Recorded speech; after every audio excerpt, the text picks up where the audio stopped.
A man protecting the president noticed the security guard behind him had his holster open. This instantly made him sense danger. After seeing the guy didn't seem like a bad person, he temporarily relaxed his guard. But while continuing to watch the president's surroundings, he still noticed something off about the venue. Many onlookers were waving colorful flags. As a professional sniper, Jack knew what the crowd was holding wasn't just flags. They were also tools snipers used to test wind direction. He immediately alerted the colonel next to him to secure all high points within a 2-kilometer radius. All security personnel quickly reached their positions, but then Jack suddenly realized the wind at the venue was almost completely still. This instantly made him smell danger again. Wind match is a setup. Take him now, send in the ERT team, take out the steam. Only then did Jack finally understand this presidential protection mission was actually a massive conspiracy against him. Luckily he chose to jump out the window in time. Now he knew very clearly he had to get out of this dangerous place fast, because he'd already become a city-wide fugitive. Land, sea, and air forces all had their sights locked on him, but he hadn't run far when he crashed right into a police officer. To prevent his identity from being exposed, Jack quickly restrained the officer, desperately explaining he was being framed, then quickly grabbed the officer's gun, stole the police car, and fled the scene fast. The streets were now crawling with cops hunting him.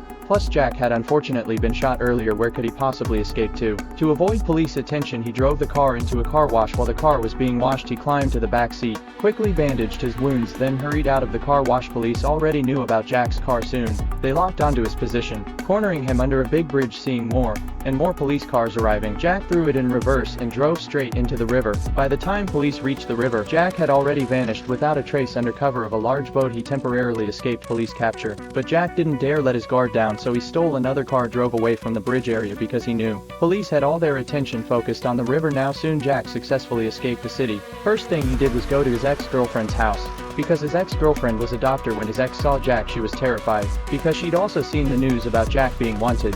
But thankfully their past relationship ran deep. She finally opened the door for Jack, then helped his gunshot wound. During their conversation, Jack learned it wasn't the president who went down, but the archbishop standing next to the president. Realizing this was a setup to frame him, Jack decided he had to investigate who was behind it all.